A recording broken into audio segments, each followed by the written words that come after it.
Hello, my wonderful students, and welcome back to Mr. English Talks. It is so good to have you here with me today. I want you to take a moment and think about the last time you made a decision based purely on fear. Fear of what your parents might say. Fear of your friends laughing at you.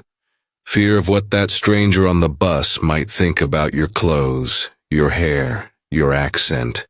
We've all been there, right? That constant whispering voice in the back of our minds that asks, "But what will people think?" It's exhausting. It's like carrying a heavy backpack filled with rocks everywhere you go. Today, we are going to talk about the single most liberating skill you will ever develop in your life, not just for your English, but for your entire existence.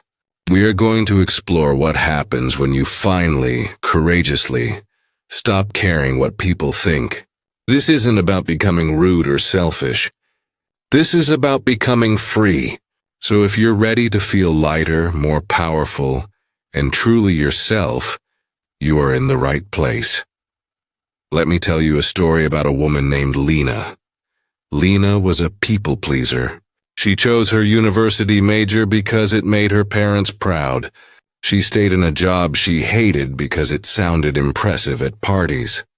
She even laughed at jokes she didn't find funny just to fit in. Her entire life was a performance, a carefully curated museum of acceptable choices. But deep inside, Lena was tired.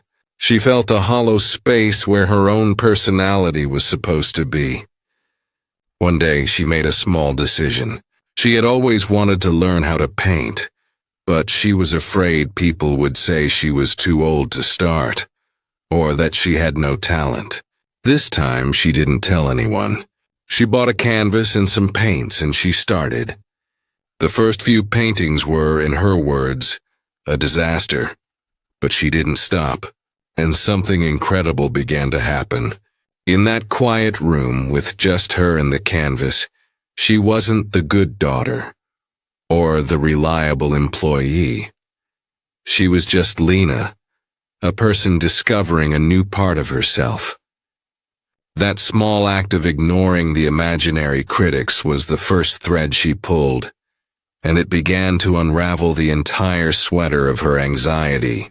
Lena's story is a powerful example of the first thing that happens when you stop caring. You rediscover you. You start to hear your own voice again, a voice that has been drowned out by the noise of everyone else's expectations and opinions. This leads us to the first monumental shift, the return of your mental energy. Think about how much brain power you waste every single day worrying about perceptions. Did I say the right thing in that meeting? Does my boss think I'm competent? Are my friends talking about me behind my back?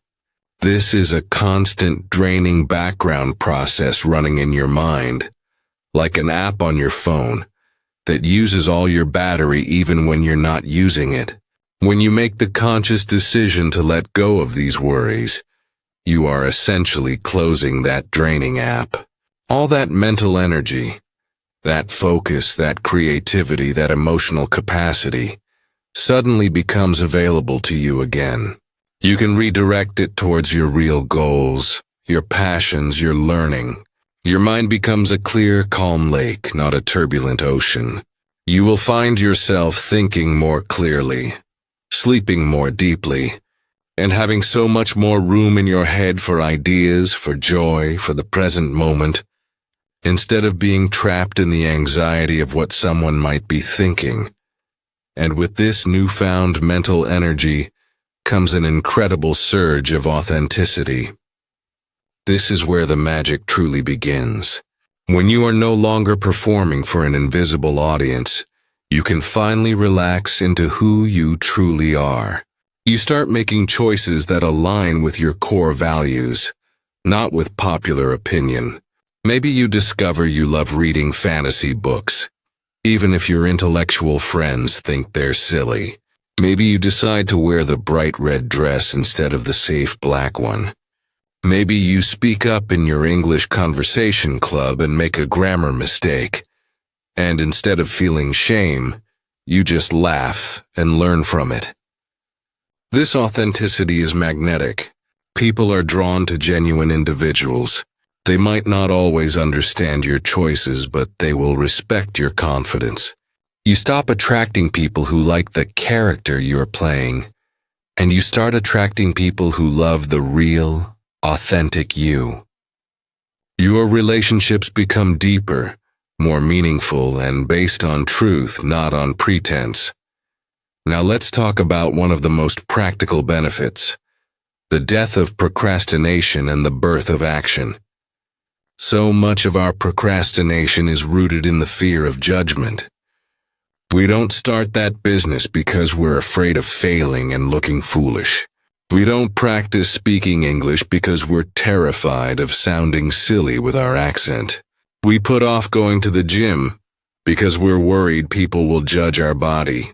But when you internally decide that other people's opinions are none of your business, the main obstacle to starting simply vanishes. You understand that a failed attempt is not a reflection of your worth. It's just data. It's feedback. You become willing to try, to fail, to look like a beginner, because your self-esteem is no longer tied to the outcome. You become action-oriented. You focus on the process, showing up, doing the work, making progress, and you stop obsessing over the final result and who might be watching. This is how you build real, tangible skills and achieve your biggest goals. Of course, this journey isn't always easy. It requires building a fortress of self-validation. For so long, you've been looking outside yourself for a thumbs up, for a like, for a word of praise to feel good. We need to turn that spotlight inward. How do we do this? It starts with becoming your own best friend. It means looking in the mirror after a mistake and saying, "It's okay." You learned something? It means celebrating your small wins privately, like giving yourself a mental high five for finally using that new English vocabulary word in a sentence, even if no one else noticed. You start to trust your own judgment. You make a decision, and instead of anxiously seeking confirmation from 5 friends, you sit with it, you feel it in your gut, and you learn to trust that feeling. This self-trust is the unshakable foundation of a life free from the opinions of others. It's the knowledge that you are the one who has to live your life, so you are the only one whose approval truly matters. So, how do we start? How do we begin to loosen the grip of this fear? I want to give you 3 actionable steps you can practice starting today. First, practice the so what exercise. When you feel that fear creeping in, what if they think my idea is stupid? Ask yourself, so what? And then follow the thread. So what if they think my idea is stupid? Well, they might laugh. So what if they laugh? I might feel embarrassed for a moment. So what if I feel embarrassed? The feeling will pass and I will survive. This exercise shrinks the monster down to its real, manageable size. Second, consciously do one small, weird thing each day. Wear mismatched socks. Sing along to your favorite song in the car with the windows down. Order a different drink at the coffee shop. These small acts are like push-ups for your authenticity muscle. They teach your brain that the world does not end when you break a tiny, invisible social rule. Third, reframe your focus. Shift your attention from how you are being perceived to what you are contributing or experiencing. In a conversation, instead of worrying about how you sound, focus completely on understanding the other person. When you're learning English, instead of stressing about your accent, pour all your energy into communicating your interesting idea. Move from being self-conscious to being task-conscious or other-conscious. My dear friends, the journey to not caring what people think is a journey home. It's a return to the most important person in your life, you. It's about taking off the heavy costume you've been wearing and finally relaxing into your own skin. It won't happen overnight. There will be days when an unkind word will sting. And that's okay. It's human.